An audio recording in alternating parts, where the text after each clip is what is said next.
Hey there, welcome to issue 34, and I'm here with Molly. Molly, can you introduce yourself and tell me where you're from? Yeah, my name is Molly Yonker. I'm a current master's student at West Virginia University. And what do you do, Molly?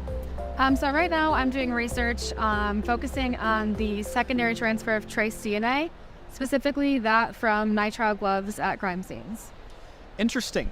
So tell me about trace DNA. What is trace DNA that we're talking about? Yeah, so the trace DNA that we're dealing with right now, in my research we refer to as trace DNA. It is coming from touch surfaces. However, we're not necessarily calling it touch DNA because trace DNA can come from sources that have not been physically touched. So that's why we like to refer to it as trace DNA, but it is low levels or low quality DNA as well. Where else would it be coming from besides touch? So it can come from touch, it can come from other bodily fluids as well, but if it's coming from other bodily fluids, most likely been transferred first. So it's not going to be like a direct stain or deposit, anything like that.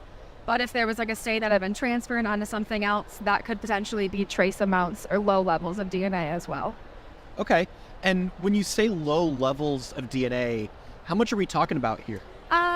There's no binary threshold as of now, but in the picograms, so anywhere from like 100 picograms, sometimes even less than that as well. Wow, that is not very much Yes. DNA. Yeah, very low levels. How do you even go about collecting that little DNA? Yeah, so what we're using right now to collect is we're doing swabbing. So we're doing swabbing methods, double swabbing, front and back, and we're using Triton as a detergent as well. Okay.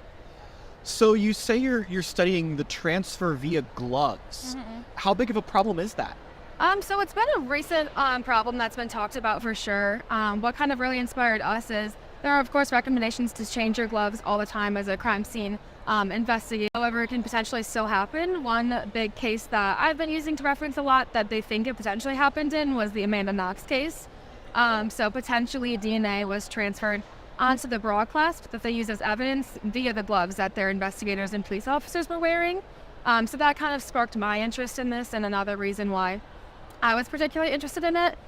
So for my research, we kind of have scene simulations set up that we run where the investigator is wearing gloves. We have an innocent individual who touches a surface. So one of the surfaces we use is a door handle. That innocent person is going to touch the door handle. Then we have a mock burglary scene. So we have a perpetrator who comes in. That perpetrator will go into the room. They drop a evidence item. Right now, the evidence item that we are using is a screwdriver. So they'll come in, drop the screwdriver. Then I become the investigator. So I will put on the entire Tyvek suit, all the investigation stuff, mask, wear my gloves.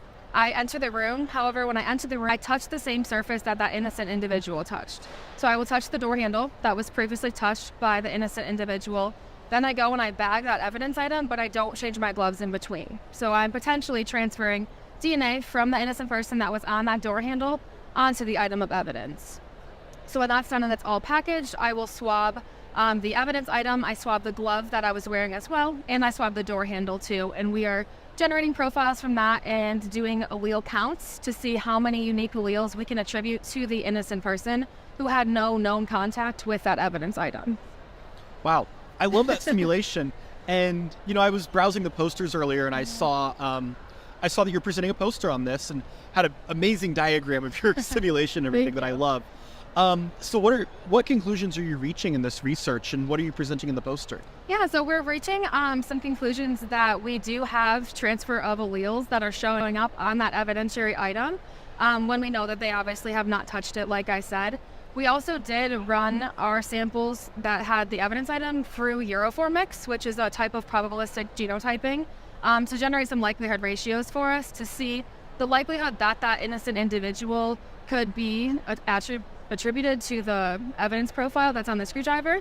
Now, our likelihood ratio numbers that we're getting on this are, of course, very, very low. Only most of them are above 1, but they're not much higher than 1. Which of course is not a common number. We're seeing normally numbers like in thousands for likelihood ratios. However, it's pretty significant with ours because our touch samples are only touched by the innocent individual for 10 seconds.